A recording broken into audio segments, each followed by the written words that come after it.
नमस्कार, आप देख रहे हैं ईस्टर्न स्काई मीडिया समाचार बुलेटिन के साथ मैं हूं स्वाति ढल।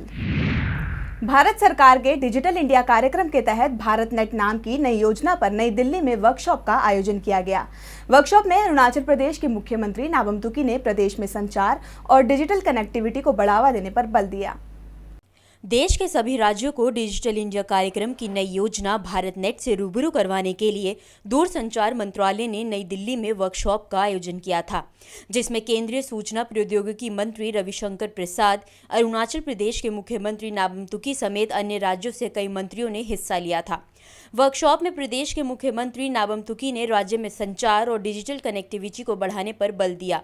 उन्होंने केंद्र सरकार से अपील की कि वो राज्य में भी सैटेलाइट मॉडल को लागू करे। तुकी ने ग्रामीण और दुर्गम इलाकों में दूरसंचार संपर्क पर बल देते हुए कहा कि प्रदेश और अन्य राज्यों में बहुत से दूरसंचार ऑपरेटर हैं जो केवल शहरी क्षेत्रों पर ही फोकस करते हैं। तुकी ने कहा कि ग्रामीण क्षेत्रों को भी आधुनिक संचार नेटवर्क से जोड़ने की जरूरत है।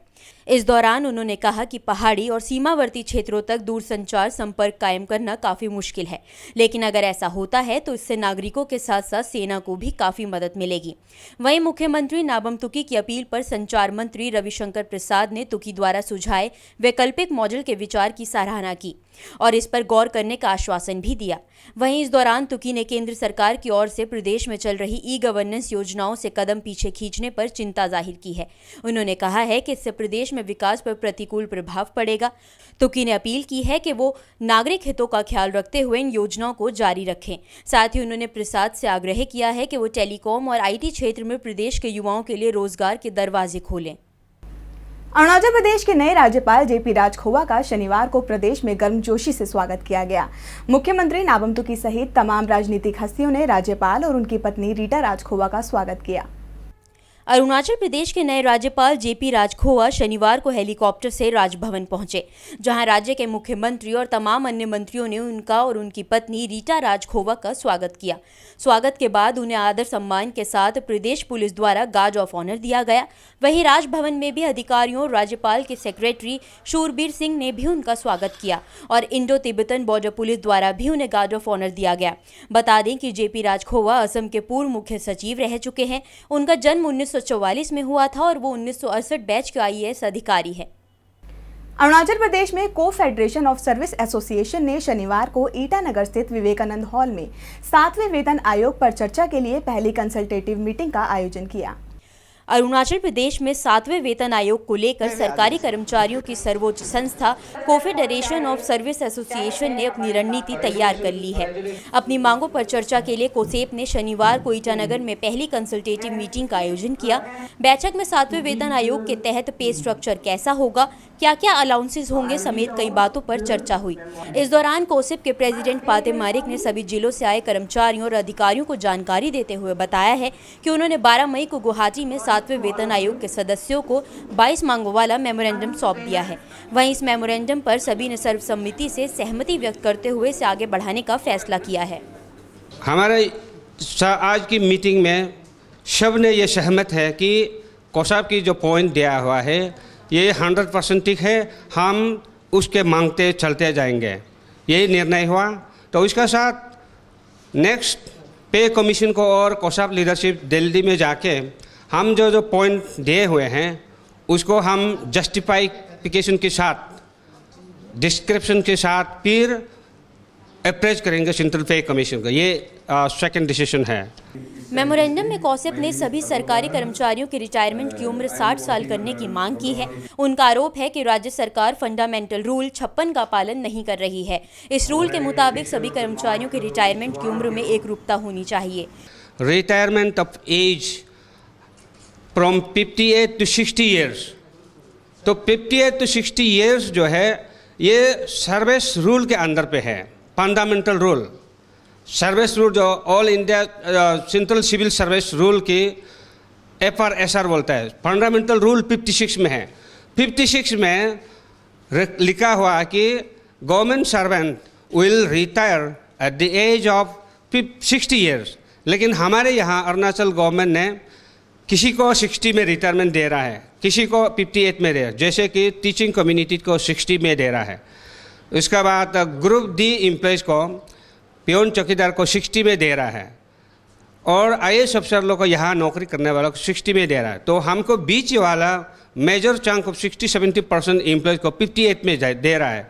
तो ये अन्याय है, ये हमको इनजस्टिस है।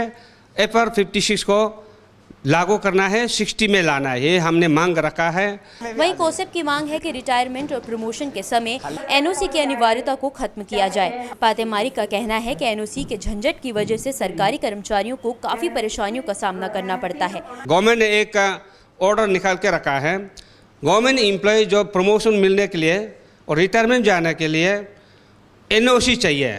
NOC इस प्रकार चाहिए, हम गवर्नमेंट एम्प्लॉय हैं, हम लैंड इंक्रोचमेंट नहीं किया, गवर्नमेंट क्वार्टर को हम डिसमेंटल नहीं किया, गवर्नमेंट प्रॉपर्टी को हम डैमेज नहीं किया, डिस्ट्रॉय नहीं किया।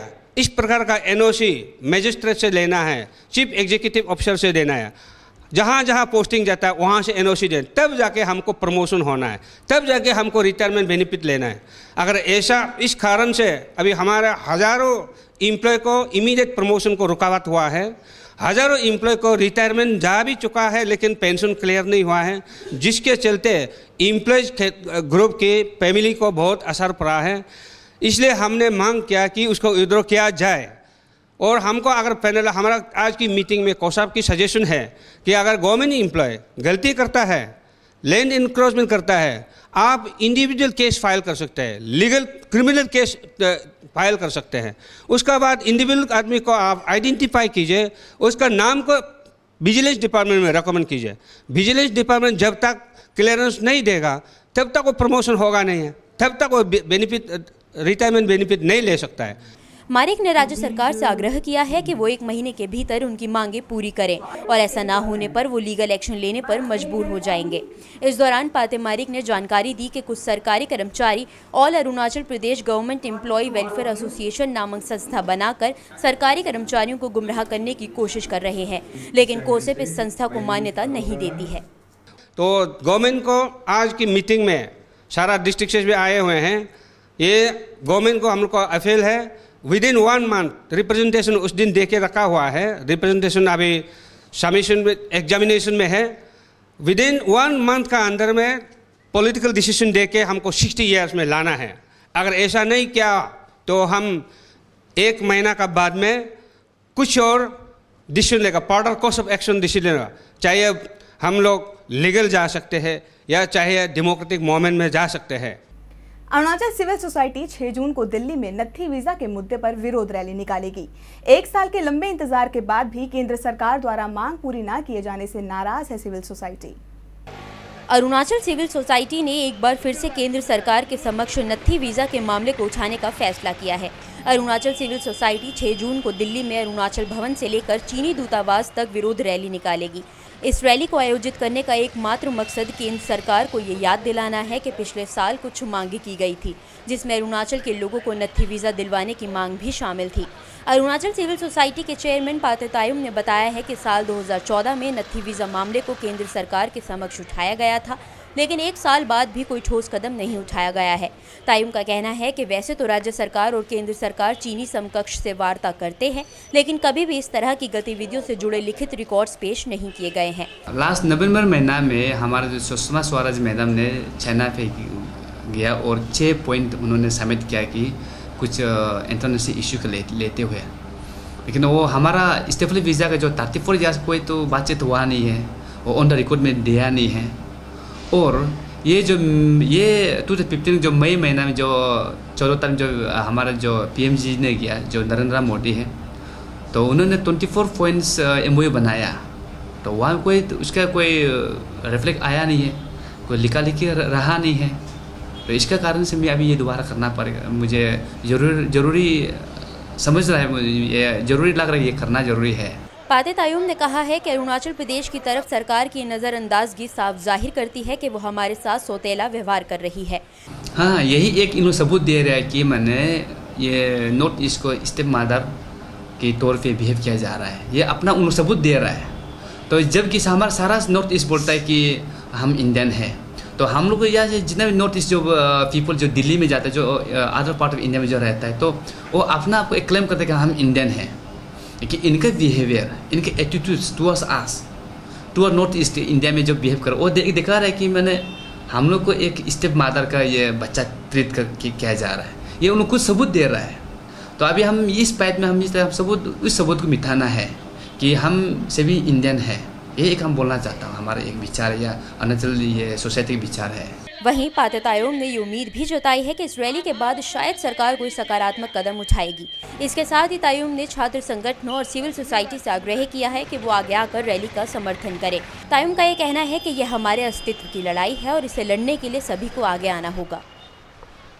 हाँ, मुझे इसमें थोड़ा रेस्पॉन्स मुझे थोड़ा देना चाहिए, ये मेरा एक उम्मीद है। और प्लस में भारत सरकार से स्पेशल नरेंद्र मोदी और जो राजनाथ सिंह है, ये होम मिनिस्टर है, एंड रिजिजू है और एक्सटर्नल अफेयर्स मिनिस्टर है हमारे श्रीमती सुषमा स्वराज, इन लोगों से मैं उम्मीद रखता हूँ कि इसमें थोड़ा रेस्पॉन्स मिलेंगे और शायद रिस्पॉन्स मिल जाएंगे।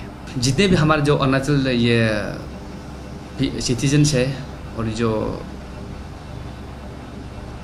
अपकमिंग यंग जनरेशन में एक रिक्वेस्ट करता हूँ, एक आप लोग जो जितने भी जो चैनल देख रहा होगा या जो मेरा विचार को या जो मैं देख रहा होगा, आप लोग चुपचाप नहीं रहना है, आगे आ जाना, खुद ही आना है, क्योंकि ये हमारा फाइट है।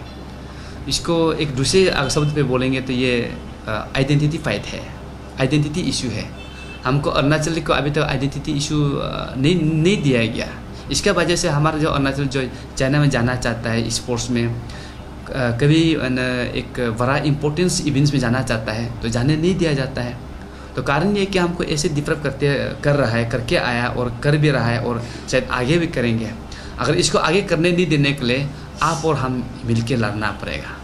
खबरों के इस अंक में फिलहाल इतना ही। नमस्कार।